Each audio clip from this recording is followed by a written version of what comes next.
The police in Hong Kong now have the power to force people to hand over their phone and computer passwords as part of new national security laws. Anyone who fails to comply could face a year in jail and a large fine. And it's raising questions about how the law might be applied in Beijing. For more on this, let's bring in Chung Ching Kwong, a senior analyst at the Inter-Parliamentary Alliance on China. Good to have you with us this evening. Firstly, what's your understanding of how these rules might work? So right now, under this new amendment, that is not passed in any legislature in Hong Kong, simply passed by the executive branch. The police now have the power to ask you for your phone, computer, whatever electronic devices, passwords, without a court warrant or court order.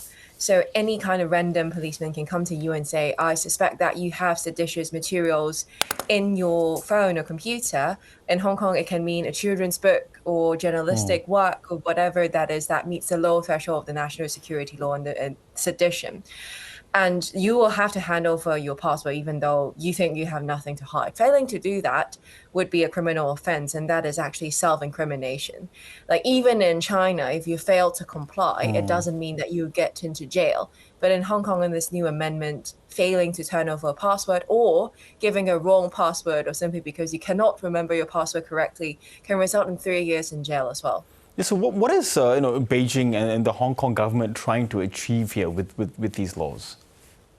I'd say the government in Hong Kong or the Chinese state is trying to make sure that people self-censor as much as they would, because it is not going to be like they're going to stop and search everybody and ask them for their passwords, but simply the thought of that your phone and computers are not as safe as you think they would be, that you don't have any sense of privacy once you're being required to hand over passwords, give you that sense of fear, and you'd be like, okay, I should be careful with my online activities.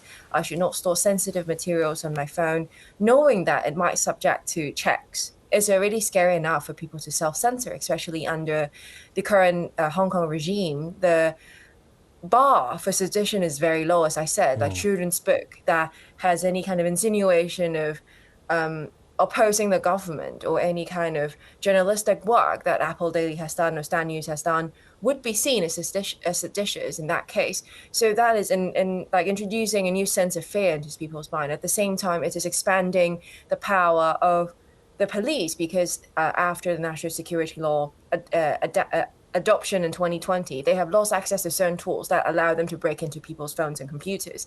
So they're using this law change to compensate for the fact that they no longer have access to those technologies. Yes, and of course, one would see this as a flagrant invasion of privacy, and then it interferes, with fundamental rights for residents in Hong Kong. Has there been what's been the reaction from locals there?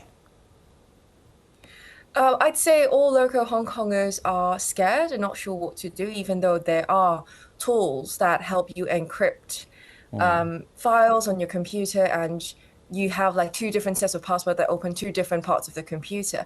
But not everybody would be tech savvy enough to do that. And it also opened the doors for scammers. Imagine if you are an 80-year-old living alone. One day you get a call and someone said, I'm the National Security Police. Now give me your bank password or banking app password because I suspect that you are money laundering.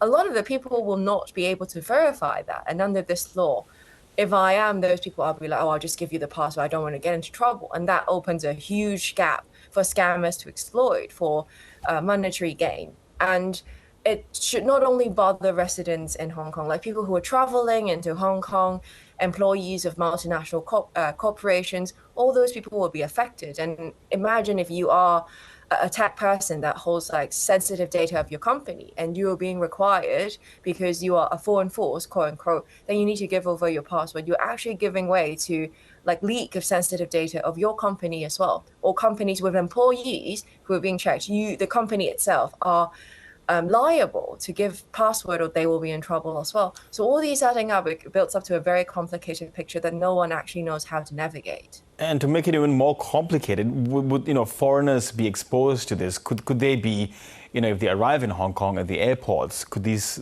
checks be enforced by border securities in Hong Kong?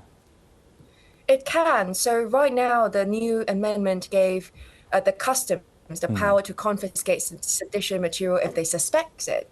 And so imagine if you're going into Hong Kong as a foreign person, you might be as well designated as a foreign force, and the customer comes to you and say, I suspect that there's something suspicious in your phone. You have to give me your password because the national security law applies to everybody outside or inside of Hong Kong. So under those circumstances, you actually have no choice to give it to the police for checks. And that means you will be subjected to all of these like intrusion of privacy. At the same time, there is no way that you can challenge those decisions. Like in other places, even though authorities have the power to ask you to hand over a password, like in Australia and the UK, but usually they have to obtain a court order or a court notice to do that. And after that, you can challenge those decisions by judicial reviews or other legal means. But that is not possible in Hong Kong because any decisions made under the national security law is not subject to judicial review in Hong Kong. Yes, and then is there a sense of helplessness that really isn't much Hong Kong residents can do? They can't bring this to, a higher court to challenge laws like that. Simply not the case with these national security laws. I do wonder what the sort of the long-term social impacts might be, particularly for young people who are on their phones, on social media, and now thinking twice about, posting something that they deem to be quite innocuous. I'd say most people will self-censor even more, and it will, as I said, create that kind of sense of fear in them and say, I'll be much more careful, and I will like deliberately avoid content that might be seen as suspicious, like content about democracy, freedom, human rights, those things. I will probably not share or look at them even. But at the same time, as we've seen in China and other places where there is an authoritarian regime that is imposing these restrictions on people, it sparks off creativity. People will find ways to circumvent those rules. People will find ways to circumvent the censorship system and find a way to express themselves safely.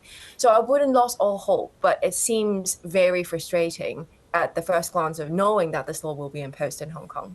Okay, Chung Ching Kwong, we do have to leave it there, but thank you very much for your time today. Thank you.